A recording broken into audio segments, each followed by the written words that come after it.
Greetings, Hoodoo family. I hope this video finds you doing well and trying all of the Hoodoo work that I'm showing you on this channel.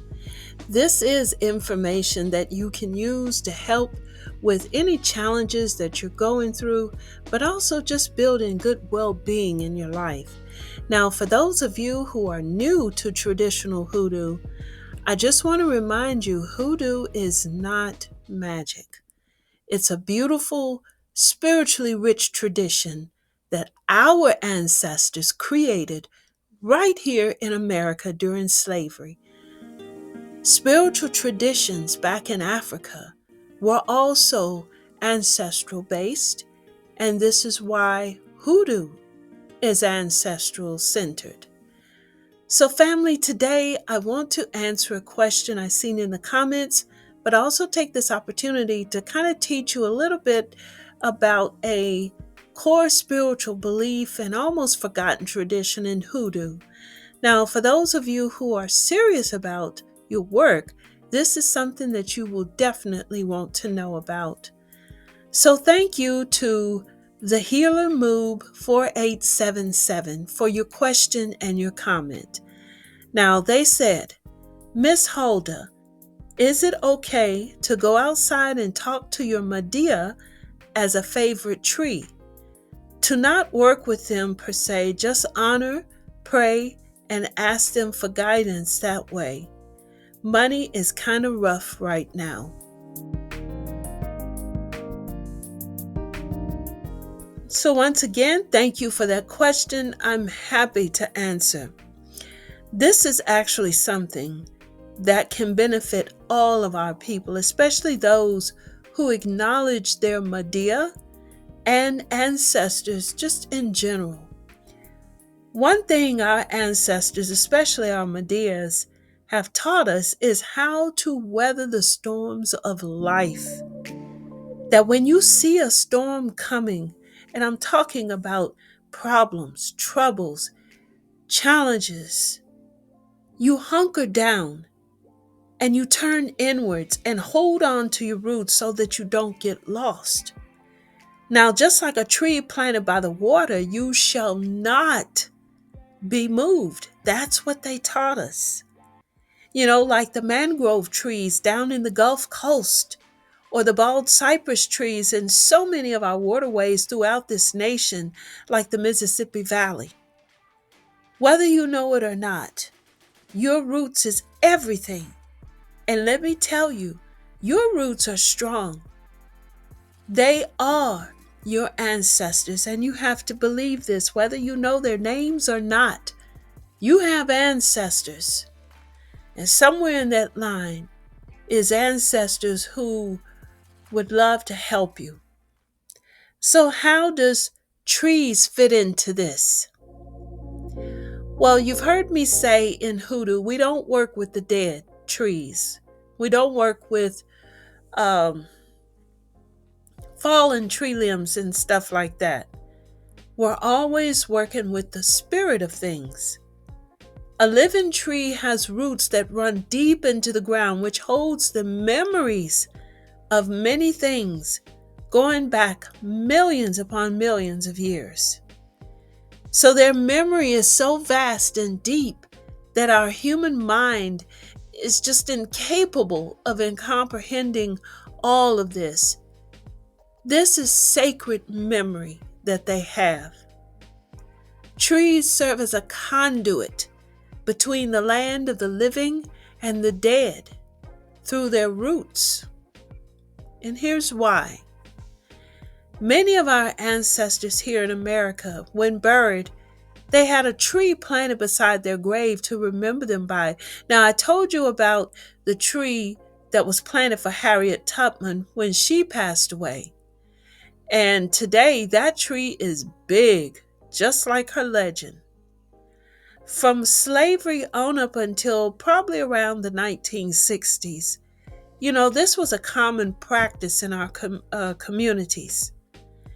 Now, I know of this practice firsthand because many of my own ancestors had this done for them. So when I go to our ancestral burial grounds, I can see these trees and these bushes. I know of this practice, and it's just something really wonderful to behold. It was also a way to kind of mark their grave because many people couldn't afford a headstone back then. Some were marked with field stones, but a tree was a living testament to the life of that person. So as it grew, so did their departed spiritual strength grow and their connection to the spiritual realm. But the tree roots also helped our ancestors find their way to the sacred waters. Now, in Hoodoo, we always honor trees, and there are many rituals, there's lots of works that we do with them. One of them is connecting with our ancestors through them.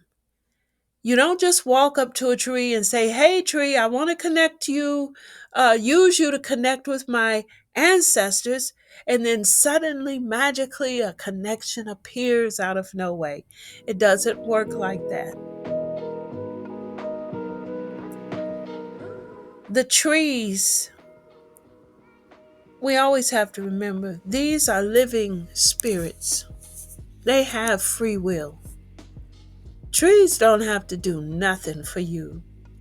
They are not at your beck and call. You have to earn their support and trust.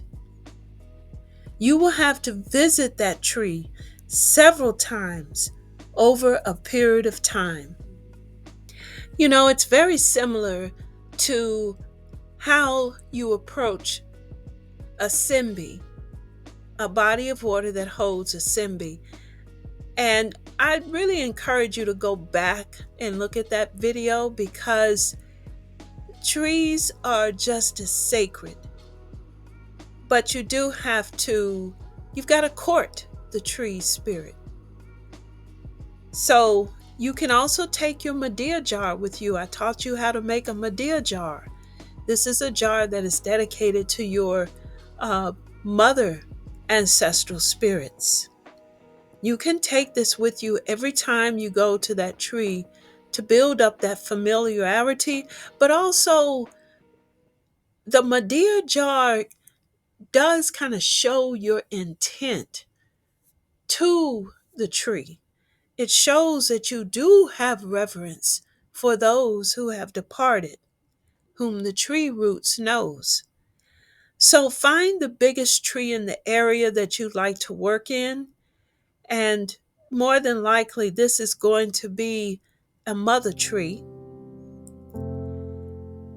Go and visit it on several occasions, but at first you don't want to ask for anything, just like the Simbi.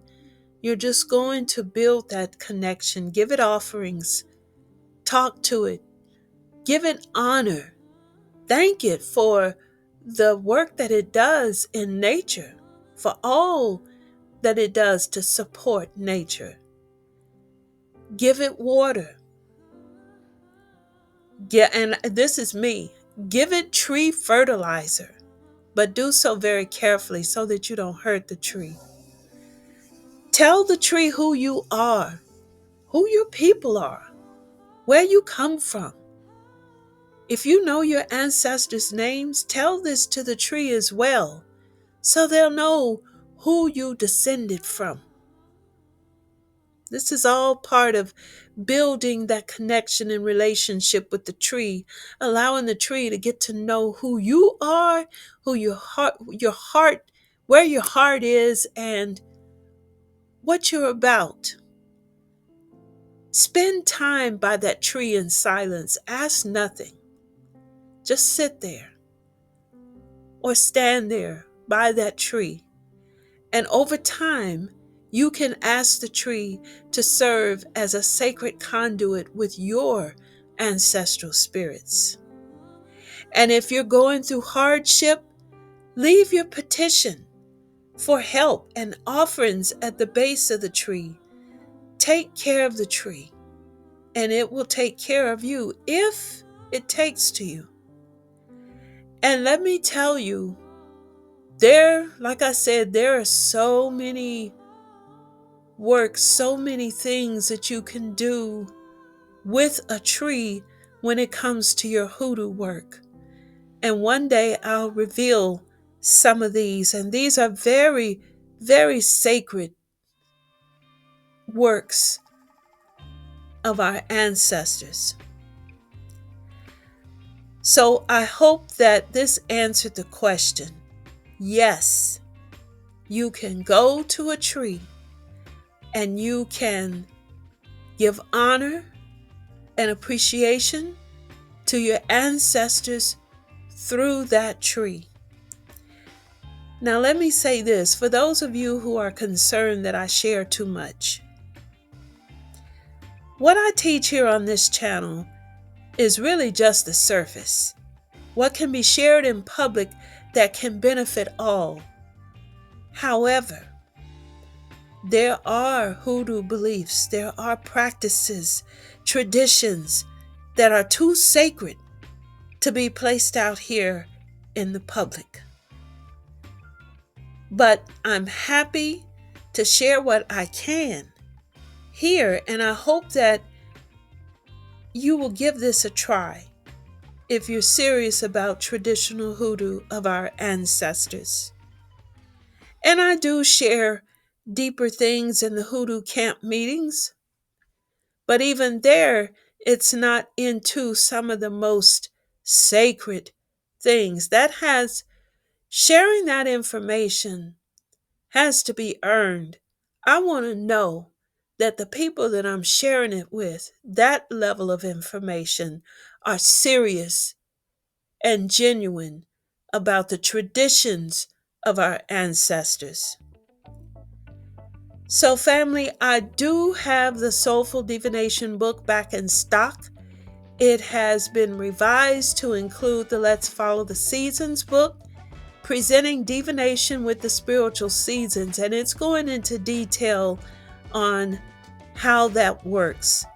I have one copy, as of this video, I have one copy of the Hoodoo Basic Training textbook available. I will have more copies of that soon, and also the 2025 Hoodoo Almanac and the Root Work for the Home book. So you can go to my website, check out my books, and if you'd like to learn traditional hoodoo, there is resources there.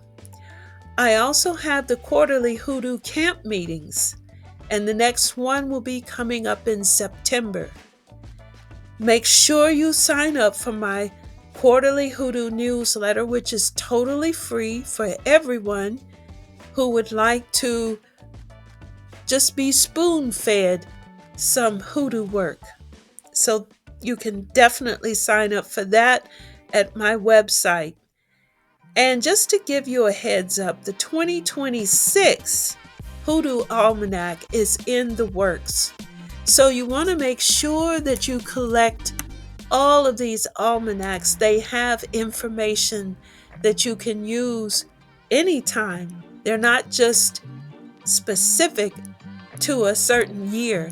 The predictions are, but a lot of the information can be used at any time.